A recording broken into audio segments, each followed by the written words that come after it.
Hey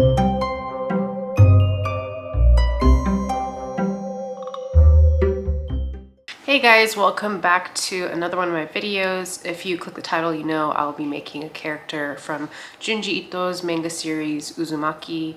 I'm actually literally rolling into this next video. I had just finished my alien cake, the face hugger overmorph egg cake. If you haven't seen that one, please check it out. I was actually pretty proud of that one. But yeah, for this video, we'll be making an Uzumaki-themed cake. I am wearing the sweater right now. My husband had gotten this for me. I think he was my boyfriend at the time. It was a while ago. It's not a character from this panel in the manga specifically. I mean, this is a pretty famous page, I will say, if not the most famous. And I'm sure you've seen the designs around. I feel like it's just really blown up. Netflix has its own Junji Ito series, not Uzumaki, just some of his shorts, because he does have a lot of like short story compilations. But when my husband had gotten me this sweater, I was shocked because I'm just like, where did you find this? How did you find this? Because at that time, he was not a household name. I mean, I don't even know if he's a household name yet, but he's really popular now. Like, I feel like I see a lot of clothing brands who utilize his imagery. As I said, he has like a Netflix series now. And I just see him a lot more now. Like when I go to Barnes and Nobles at the Grove, there's a horror manga section and it's mostly him. And I'm just like, wow, there's a horror manga section. You know, and I say all of this because I probably first read the manga when I was in 6th or 7th grade. And like with a lot of things I've experienced culturally in my life, where I was probably too young to experience them, I found it on my brother's comic book shelf with the rest of his manga, and I just thought like, oh, this looks interesting. It has a very like nondescript cover. Who would know what's actually going on inside? And after a few pages, I was horrified. Particularly disturbing, and I know I say disturbing a lot for like all of my videos, but I feel like that's kind of like the theme of my cakes and my sculptures anyways. Help. But I had never experienced horror like this before. It was overtly creepy and unsettling, all with the simple use of the spiral symbol. Who would have thought that spirals were so creepy? But Junji Ito just really pulls it off. And I probably read it in one sitting, I think. This was a long time ago. And it's, you know when people say when you come across a car accident, you can't help but keep staring at it despite how horrific it is? And that is exactly how I felt. I felt disgusted when I was done with it. I felt empty and dark inside, to be honest. And then I was obsessed, like how it usually goes for me. So a very brief synopsis, and I haven't read this in so long. It's been a very long time. But basically this town in Japan is cursed with like the spiral curse. And everything starts to have like that spiral shape. People's hair, buildings, just everything becomes distorted and strange. There's one scene in particular, I guess one panel or one page, where they go to visit an elderly man. I don't really know. I'm sorry, my memory is terrible, and I probably should have looked this up before I started this video. Butting in now to confirm and correct that the character's name is Mr. Saito. He's not super old, but I'll still keep referring to him as an old man for some reason. But he is the father of one of the main characters in the manga. You really see how he falls deeper and deeper into the curse, like he's obsessed with it. And that's pretty much how he meets his gruesome fate. But they went to go check on him, and they uncovered one of those traditional Japanese bathtubs that have like a wooden cover on top, and they discovered him inside in a complete spiral shape, like his body had contorted perfectly into a spiral, and his tongue was sticking out, and I just did not expect that. I didn't think I could get a jump scare from a comic book or manga, so that definitely left an impression. And what more perfect of a shape to translate into cake, right? A traditional Japanese circular wooden tub equals cake to me. Like, it's so obvious. So that's why I decided to make one today.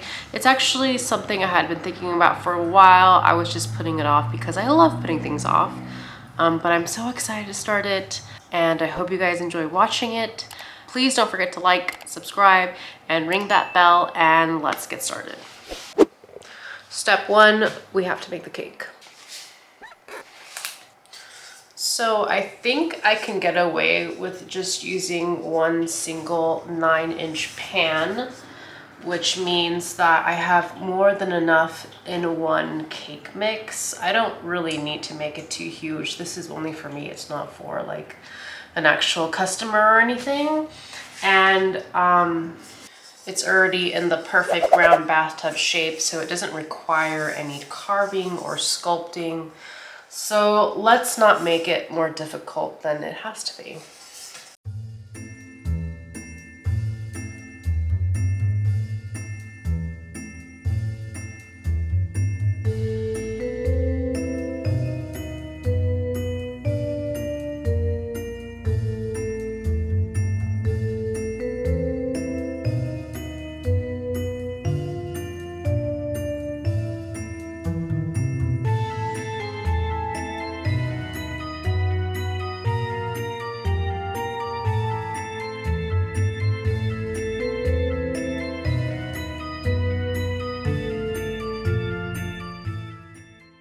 So with the batter all mixed together, I'm gonna start mixing in some flavorings and food colorings. I have this blueberry flavoring that I haven't used in a while, and it's actually one of my favorites. I know that it gives off a darker color, and that combined with the black food coloring, I wanted to make this cake kind of like a two-tone marbled effect. I'm not gonna make a roll cake and make a perfect spiral, so what's the closest thing? A marbling effect. I thought it'd be really cool to have like a gray cake with black marbling detailed. I was definitely experimenting at this point. The only other marbling I've ever done is like on a cheesecake, so I wasn't sure how it would turn out on a sponge cake, but I thought this looked really awesome.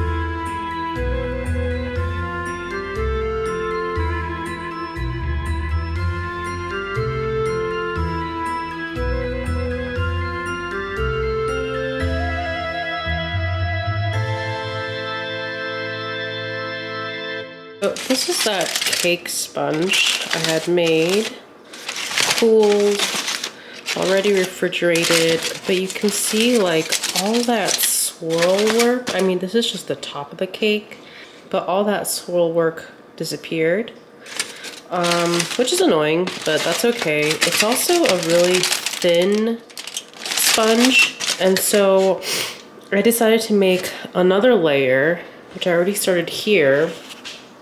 And instead of doing gray and black, I'm just sticking with the regular cake batter color and then swirling in black food dye, or black food dye mixed with additional cake batter. And so hopefully that'll make it pop way more once I cut into it. Fingers crossed, because I really just don't really know what I'm doing. And here is the result of that second sponge I baked off. So you could really see the contrast here. That was pretty much to be expected. It's cooled now, so I'm gonna start frosting and crumb coating.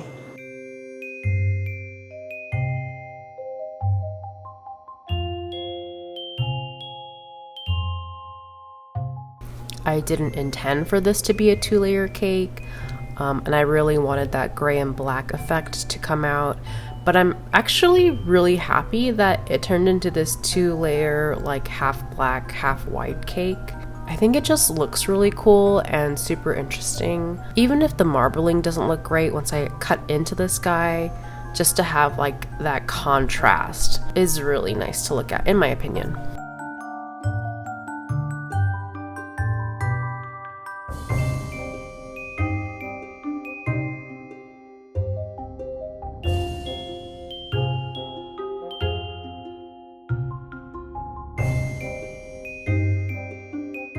All right, and he is all crumb coated and ready to go. So I was about to start mixing colors, specifically for just the round bathtub edge of the whole cake. Because for some reason in my head, that was the only part that needed color. But then I just sat down and really thought about it and realized it's a black and white manga.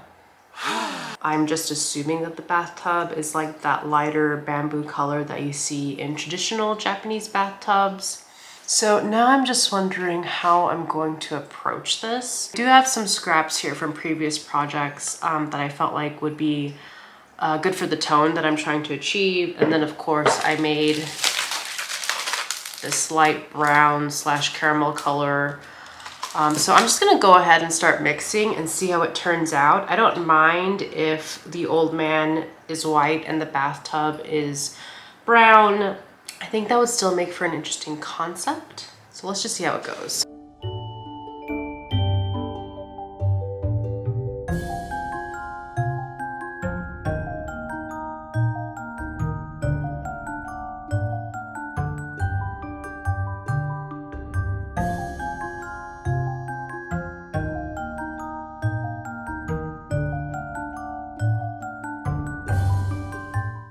So this is the mix of colors that I have. I'm just gonna pop this in the microwave to warm them up, make them softer, and make them easier to mix.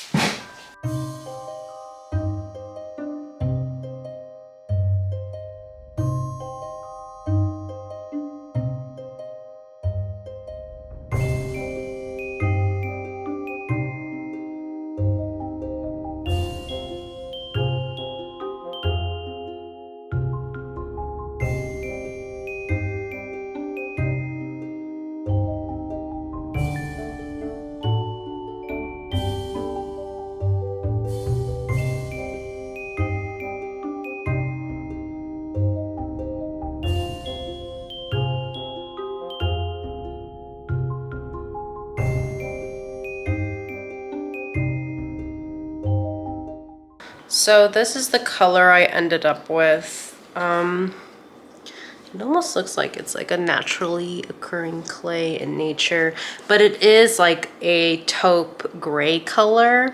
At first I didn't know if I wanted to go gray, but I thought it would really look nice against the white of the old man. It's muddied and I like it that way. And now I just have to mix the white. There's actually bits of like gray in there as well because I didn't want him to be a pure white to begin with. I will be going over all of this with food dye as my paint. So as long as I get it kind of close to where I want it to be, the rest of that effect can be made up with paint.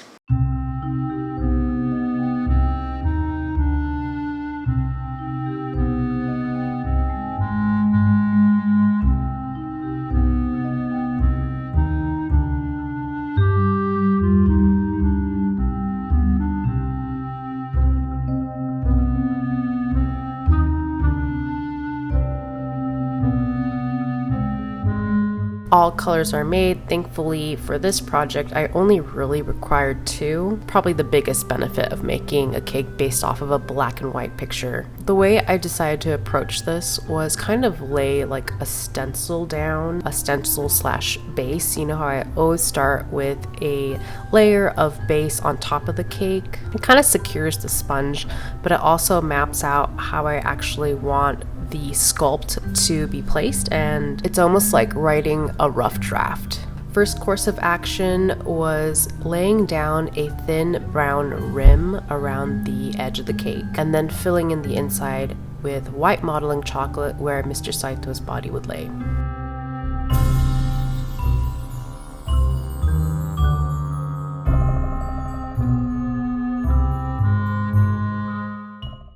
A few moments later. Unfortunately, my camera ran out of battery before I could show you how I'm actually attacking this thing. So it looks kind of crazy right now, but you can see I made this like dark taupe grayish border. So I did that so the boards look like they're more set into the cake rather than just laying flush against the cake side. I'll then be putting a very thin layer of that taupe all around. This kind of gives the illusion that the tub is smaller, or that the inside of the tub is smaller than the actual diameter of the cake. Hopefully that makes sense.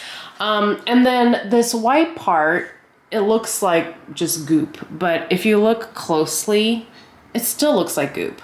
No, but really, you can kind of see like how I'm making this spiral shape. I'm sort of roughly mapping out how I want it to look. I'm making sure that I don't like run out of space in the middle or have too much empty space. I'm shifting. There's work in there, even though it doesn't really look like anything. The last thing I want to do is mess with his proportions. I want it to look as similar, as close to the manga as I can get. But yeah, this is my progress so far. Oh boy. So rather than show you the end of this, I'm just gonna charge my camera and then show you the after of everything mapped out. And here it is. Well, obviously it's not done yet, but you could see more of the spiral. That yin yang is actually where his hands are going to be. This is his face, this is his foot, this is another foot. So yeah, it looks nothing like that. But the mapping is done and I'm feeling a lot better than I did like 5 minutes ago. I think my next step is to cover this outside. So I'm gonna go ahead and roll out the outside part and stick this guy in the fridge for now.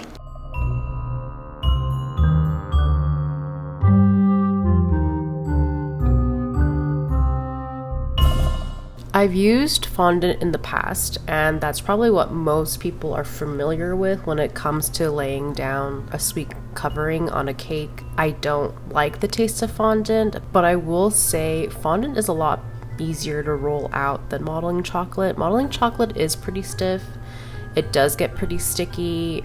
I should probably experiment with either like cornstarch or something like that to see if that'll help from the material sticking to my surface. Anyways, I don't see myself going back to fondant anytime soon just because I love the taste of modeling chocolate way more, and in the end it's way easier to sculpt with.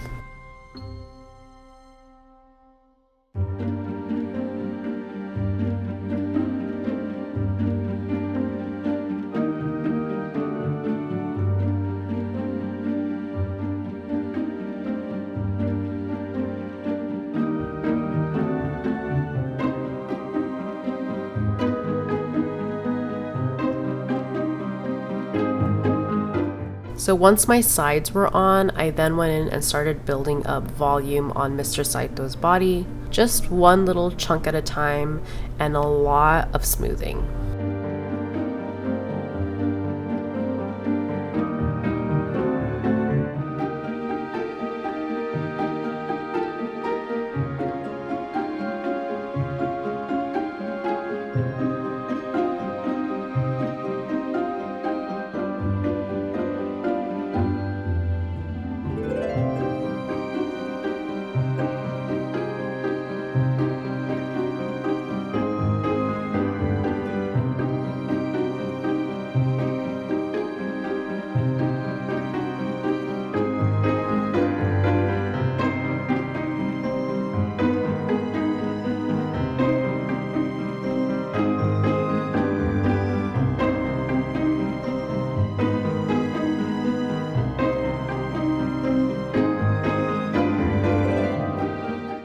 On top of laying down extra volume, I then went in and started to slowly sculpt in his details. Because his body is so stretched, there's not much to work with, but I do want to make sure that the body parts that are distinguishable, like his feet or his face or his ribcage, really come out. Here I am sculpting his face. You can see that spiral at the bottom. It looks kind of like a snail shell. That's actually the tip of his tongue that has lengthened and spiraled in on itself. Like when his tongue is coming out of his face, it's going behind his chin, or at least that's what it looks like on the cake.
So I had finished sculpting this head, but then once I stepped back, I realized the head, in comparison to the rest of his spiraled body, was way too small. His face, just like his torso and legs, are just as stretched, or should be pretty in proportion. So I realized that I had to kind of start over from scratch, or at least half of him. So I cut his face in half and tried to figure out how much longer I needed it to be. I ended up actually discarding the top half completely. I really did want to hang on to the work I had completed in the past hour or so, but I realized I really want to make this look right. I just need to do it over again, at least the very top half. And I am so glad I did, because I think he turned out better the second time than the first.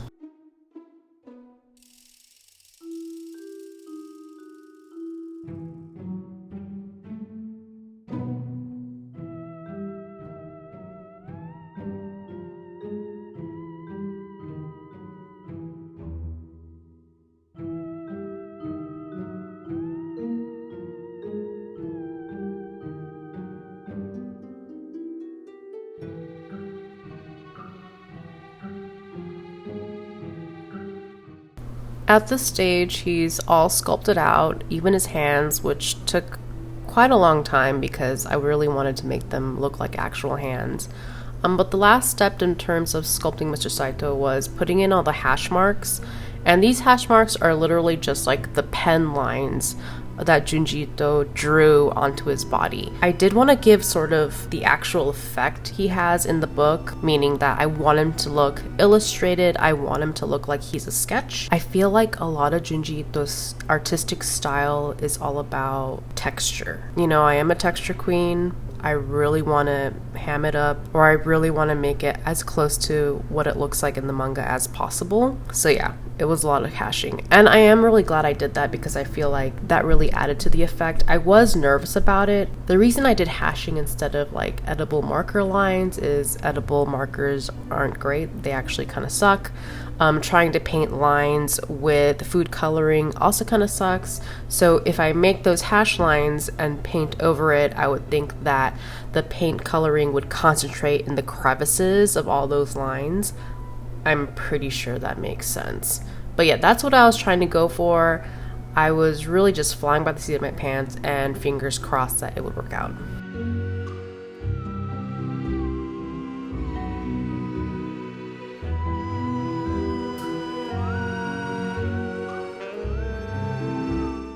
You also saw that I was filling in some of like the outside wood part around his body. I realized that that spacing wasn't even, like it wasn't completely flat. Like if you put on a level on it, it'd be totally off. So I wanted to fill in those negative spaces. And I'm also made the lid to the actual bathtub. I had run out of this taupe gray brown modeling chocolate, so I decided to use a cake board that I cut out into a circular shape and then kind of use that as a base and put a very thin layer of chocolate on top. Here I am cleaning up the insides of the barrel / bathtub. It might not have been a very necessary step, but one of the biggest lessons I've learned in this past year is to not rush things, and if I'm not happy with it, go back and do it over. I hate feeling that I have any regrets when the project is finished because I've already put in so much work into it. I'm not just gonna half-ass it on some random steps.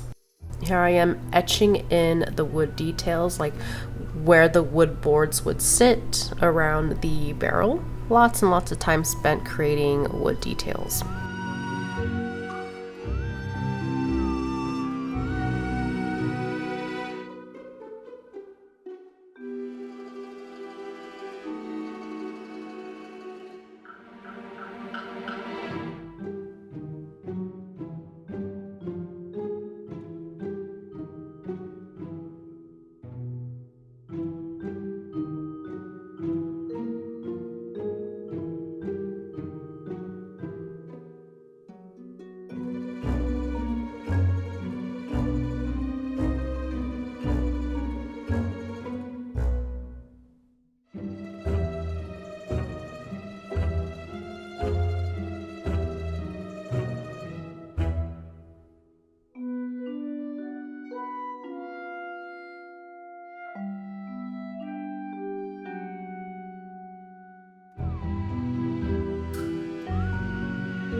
And the final step for the barrel itself was to create kind of like, I think they're called barrel hoops on like a wine or whiskey barrel that you'll see.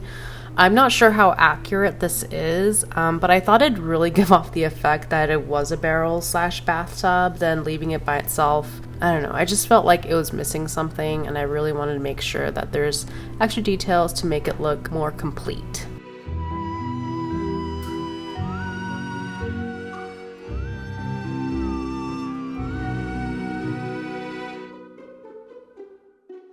After that, I decided to make his glasses. I used this modeling wire that's actually wrapped in paper, and I had wanted to shape it into his glasses and paint it with this edible food marker. To be honest, this is probably the weakest part of the whole cake. You can definitely see how it's looped and not just like an actual tiny pair of glasses, but that's okay, I was still happy with it.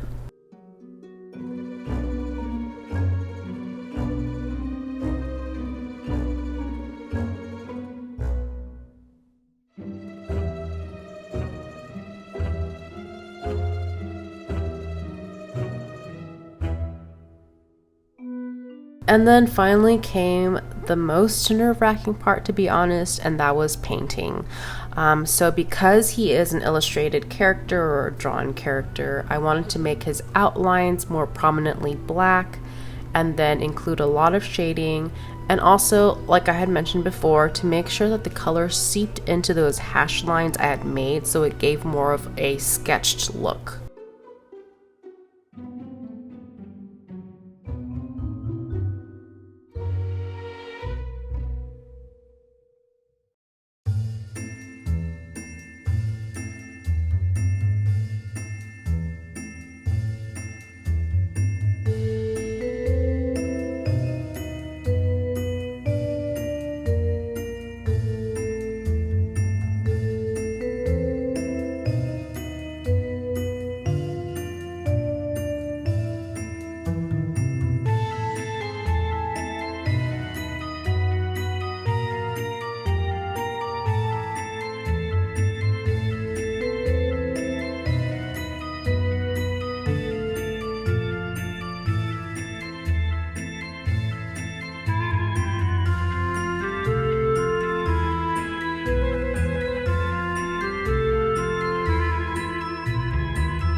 And putting on his glasses, and here he is.